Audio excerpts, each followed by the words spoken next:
Vamos ahora con la unidad 3, cinética y equilibrio químico, velocidad de reacción y estequiometría. Para nosotros representar en fórmula matemática lo que es la relación entre la velocidad de reacción y la estequiometría, tenemos aquí un reactivo llamado A, un reactivo llamado B, un producto C y un producto D. Tenemos como coeficiente A para A, B para B, C para C y D para D. Ahora bien, si nosotros queremos representar lo que es la ecuación de velocidad, para A va a ser igual a el coeficiente como denominador y el 1 como numerador. O sea, 1 sobre el coeficiente de A, que es A, multiplicado por la concentración de A en la variación del tiempo. Lo representamos aquí como negativo porque A es un reactivo que va a ir disminuyendo, se va a ir transformando en producto. Y eso va a ser igual también a 1 sobre B como coeficiente multiplicado por la concentración, la variación de la concentración de B sobre la variación del tiempo. Y eso va a ser igual a 1 sobre C por la variación de la concentración de C en el tiempo. También va a ser igual a 1 sobre D, la variación de concentración de D en el tiempo. Tenemos aquí un ejemplo. Tenemos 2 moles de ácido yodhídrico que se convierten en hidrógeno gaseoso y también yodo gaseoso. Si representamos aquí los reactivos, va a ser un medio de la variación de la concentración de ácido yodhídrico en el tiempo. Y eso va a ser igual a, como no tiene coeficiente, sería 1 sobre 1, que es igual a lo mismo acá, a la variación de la concentración de hidrógeno en el tiempo, que también va a ser igual a la variación de la concentración de yodo en el tiempo. Un ejemplo que tenemos aquí. ¿Cuál es la relación entre la velocidad de desaparición del ozono, el ozono es el O3, y la velocidad de aparición del oxígeno en la siguiente ecuación? Tenemos que el ozono se convierte, 2 moles de ozono se convierten en 3 moles de oxígeno. Y la parte B, si la velocidad de aparición del oxígeno es de 6.0 por 10 a la menos 5 mol por segundo, en un instante determinado, ¿cuál es el valor de la velocidad de desaparición del ozono en ese momento? En la parte A tenemos que es la expresión 1 sobre 2 por la variación de la concentración del ozono en el tiempo. Va a ser igual a 1 sobre 3 la variación de la aparición del oxígeno en el tiempo. Y tenemos menos, en el caso del ozono, que está en los reactivos, un medio, la variación de la concentración del ozono, va a ser igual a un tercio, la variación de la concentración de la aparición del oxígeno, que ya vimos que es 6.0 por 10 a la menos 5 molar por segundo. Entonces, si nosotros despejamos a la variación de la concentración de ozono en el tiempo, ese 2 que está aquí pasa multiplicando hacia la derecha. Y entonces vamos a tener que la variación de desaparición del ozono en el tiempo va a ser igual a 2 tercios la aparición del oxígeno acá. Entonces, ¿qué hacemos? 2 por 6.0 por 10 a la menos 5 molar sobre segundo sobre 3. Y eso da 4 por 10 a la menos 5 molar por segundo. Tenemos otro ejercicio. La desaparición del pentóxido de dinitrógeno se lleva a cabo conforme a la siguiente ecuación. 2 moles de pentóxido de dinitrógeno se convierten en 4 moles de dióxido de nitrógeno más un mol de oxígeno. Si la velocidad de descomposición del pentóxido de dinitrógeno en un instante determinado en un recipiente de reacción es 4.2 por 10 a la menos 7 molar sobre segundo, ¿cuál es la velocidad de aparición del dióxido de nitrógeno y del oxígeno? Tenemos la ecuación acá. Tenemos que un medio de pentóxido de nitrógeno la concentración de pentóxido de nitrógeno en la variación del tiempo es igual a un cuarto. La variación de la concentración de dióxido de nitrógeno en el tiempo va a ser igual a la variación de la concentración de oxígeno en el tiempo. Tenemos aquí que un cuarto, la variación de la concentración de nitrógeno en el tiempo va a ser igual a un medio, la variación de la concentración de pentóxido de nitrógeno en el tiempo. Como tenemos aquí también un medio, la variación de la concentración de dióxido de nitrógeno en el tiempo es igual a 4 medios, la variación de la concentración de pentóxido de nitrógeno en el tiempo. Porque este 4 pasa multiplicando hacia la derecha y se va a convertir en 4 medios multiplicado por la variación de la concentración de pentóxido de nitrógeno en el tiempo. Como tenemos el valor de pentóxido de dinitrógeno en el tiempo, lo sustituimos. Entonces vamos a tener la concentración de dióxido de nitrógeno en el tiempo va a ser igual a 4 medios multiplicado por 4.2 por 10 a la menos 7 molar por segundo. Eso va a ser igual, si dividimos 4 entre 2, me va a dar 2. 2 multiplicado por la concentración de pentóxido de dinitrógeno, que eso va a dar igual a 8.4 por 10 a la menos 7 molar por segundo. En el caso B, tenemos que la variación de la concentración de nitrógeno, de oxígeno, la variación de la concentración de oxígeno en el tiempo va a ser igual a la mitad de la variación de la concentración de pentóxido de nitrógeno en el tiempo. Entonces vamos a tener que eso va a ser igual a un medio la variación de la concentración de desaparición del pentóxido de nitrógeno, que es 4.2 por 10 a la menos 7. Eso va a dar a 4.2 por 10 a la menos 7 sobre 2, un resultado de 2.1 por 10 a la menos 7 molar por segundo. Aquí tenemos un ejercicio, pero aquí relacionamos con la concentración. En este caso vamos a determinar la velocidad de reacción, la constante, y también vamos a determinar el orden de la ecuación y el orden de cada uno de los reactivos en la expresión de la velocidad de reacción. El ejercicio que tenemos es el siguiente. Se midió la velocidad inicial de la reacción A más B, que da como producto a C, con diversas concentraciones iniciales de A y B. Los resultados son los siguientes y lo tenemos aquí a continuación. Tenemos aquí en este cuadro de valores. Con base en estos datos, determine orden de la reacción, la parte A, B, la ecuación de velocidad de la reacción, C, la magnitud de la constante de velocidad y D, la velocidad de reacción cuando A es igual a 0.050 molar y B es igual a 0.100 molar. Bueno, vamos a ver lo siguiente. Vamos a determinar primero el orden de A. Para determinar el orden de A, vamos primero a observar cada uno de los experimentos, 1, 2 y 3. Si comparamos el experimento 1 con el 3, para A, vamos a tener 0.100 es la concentración de A en el experimento número 1 y en el experimento número 2 es 0.200. La velocidad de A en el experimento número 1 es 4.0 por 10 a la menos 5.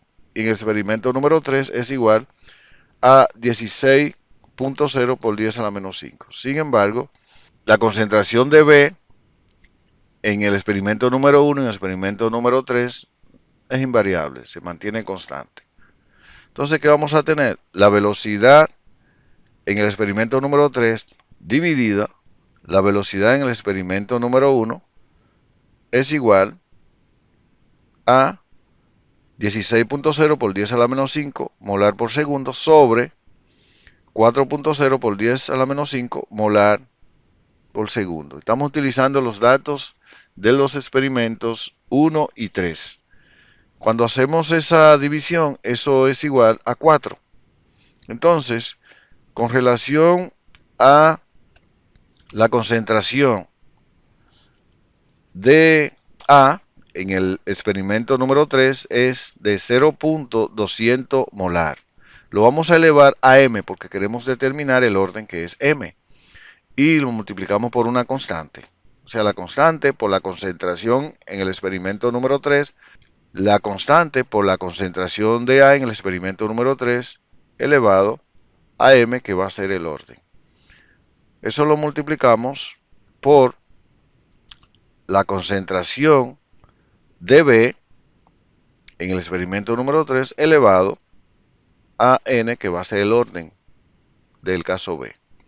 Sobre, ahora estamos en el experimento número 1, la constante por la concentración de A elevado al orden que es m, multiplicado por la concentración de B en el experimento número 1, elevado también a sus respectivos orden, que lo llamamos n.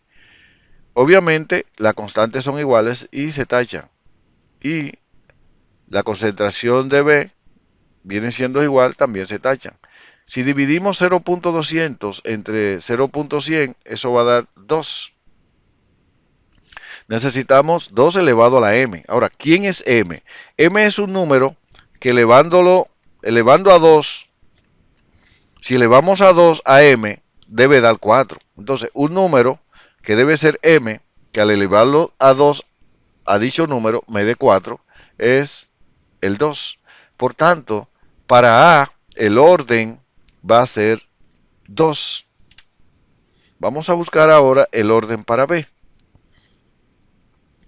En B notamos que la variación de la concentración es en el experimento número 1 y el experimento número 2. Entonces buscamos la velocidad del experimento número 2 dividida entre la velocidad del experimento número 1. Tenemos entonces 4.0 por 10 a la menos 5 molar sobre segundo y la velocidad vienen siendo las mismas. Entonces el resultado me va a dar 1. Si buscamos ahora lo que son el producto de la constante por cada una de las concentraciones en cada uno de esos experimentos, vamos a tener que para el experimento número 2, para A es la constante por la concentración, que es 0.100 elevado al orden, que es m, multiplicado por, en el caso del experimento número 2, B tiene 0.200 molar elevado al orden, que es n. En el experimento número 1 tenemos que la constante por la concentración de A, que es 0.100 elevado al orden, que es m, multiplicado por la concentración de B en el experimento número 1 es igual a 0.100 molar elevado a su orden. Se va a ir constante con constante, como los valores de la concentración de A son los mismos, entonces se tachan y va a quedar 0.200 para el caso de B sobre 0.100. Eso va a dar igual a 2 elevado a la n. O sea, 2 elevado a n, ¿qué valor debe tener n para que 2 elevado a n me dé 1? Ese n debe ser igual a 0, porque todo número elevado a 0 me da 1. ¿Qué implica esto? Que el orden para B es 0. Entonces, la reacción es de orden 2.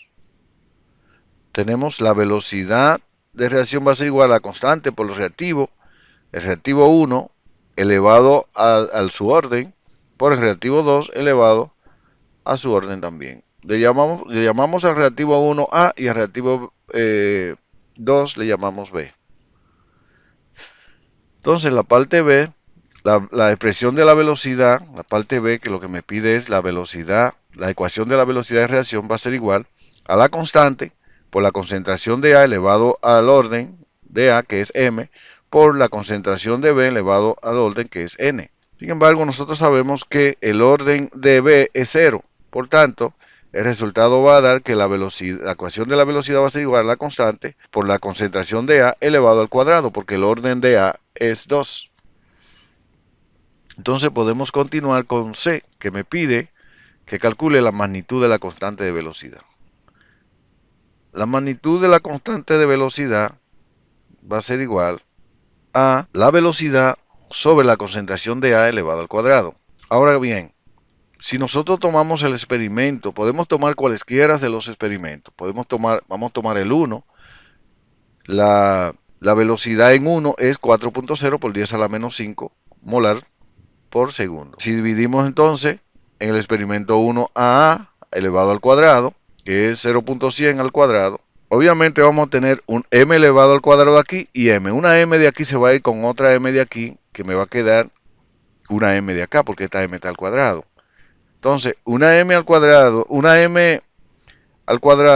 una m acá, repito, se va una m y me queda aquí, como hay al cuadrado, me va a quedar una.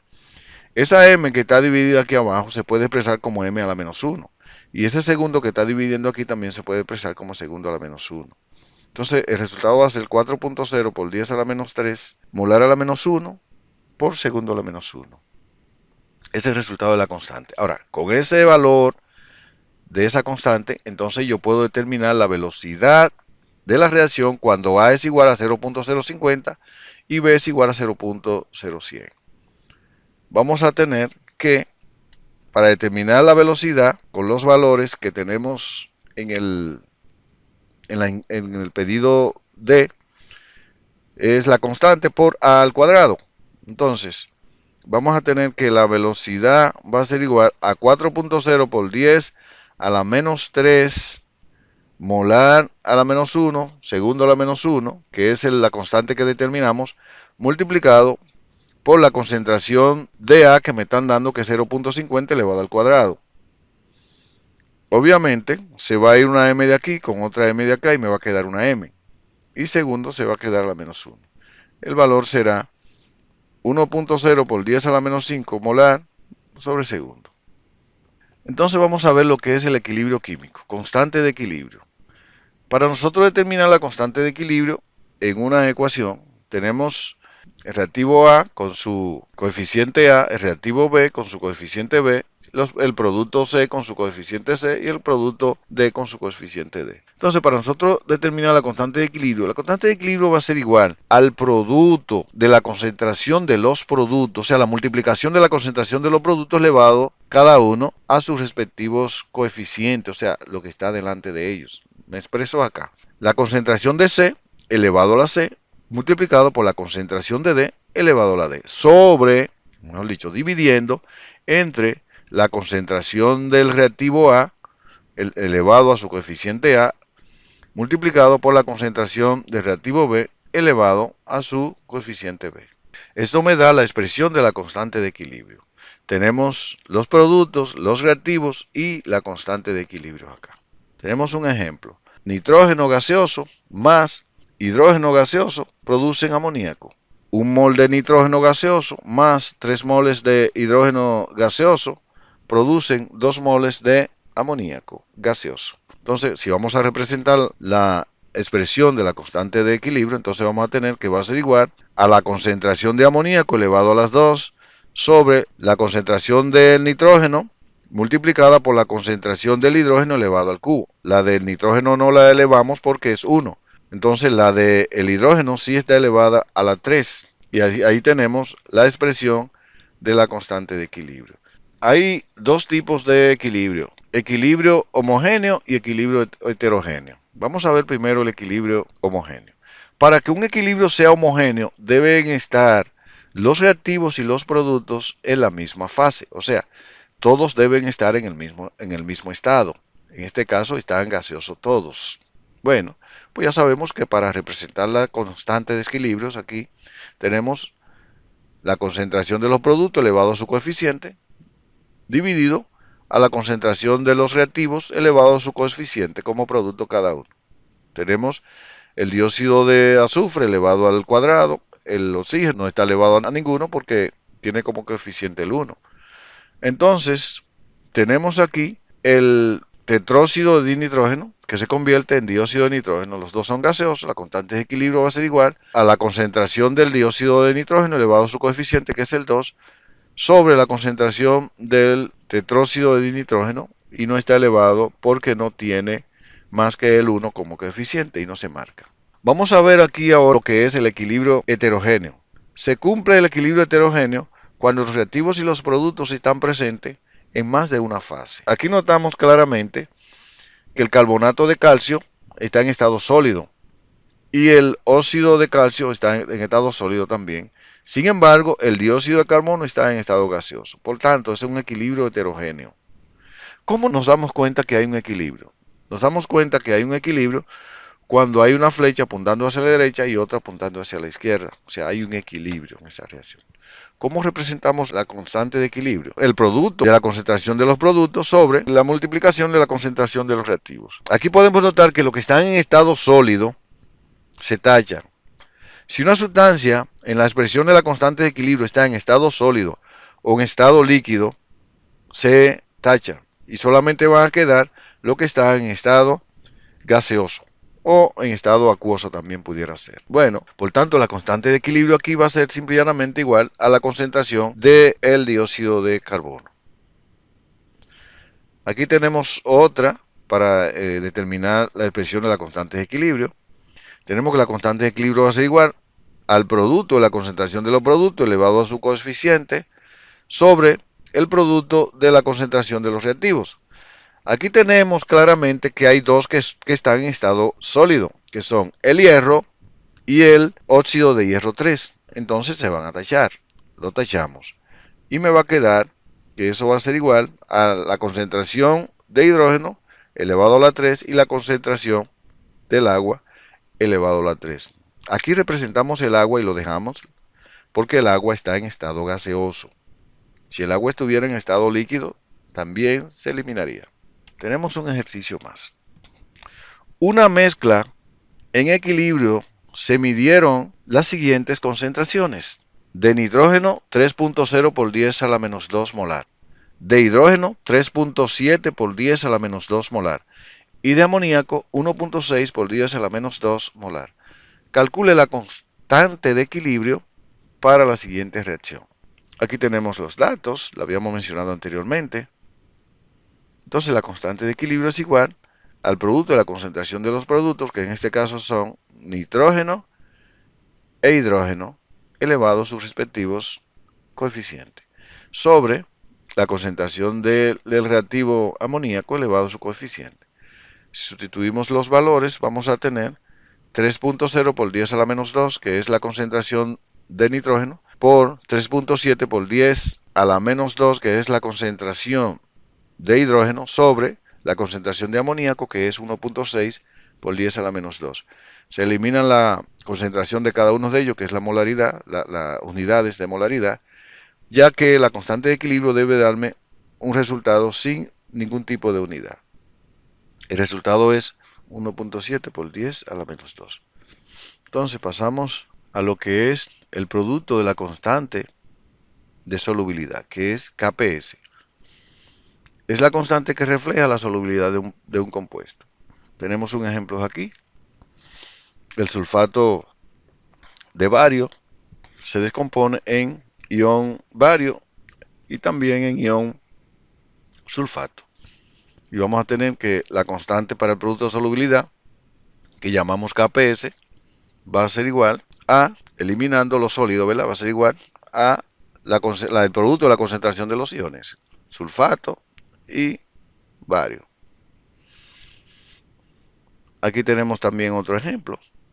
Obviamente el Kps va a ser igual a la eliminación de lo que es sólido, ya dijimos que lo que está en estado sólido se elimina, al producto de la concentración de los iones es elevado a sus respectivos coeficientes. Calcular la solubilidad para el bromuro de cobre 1 en gramos sobre litro. Tenemos aquí la reacción. El bromuro de cobre 1 en estado sólido se descompone en cobre más 1 más bromuro.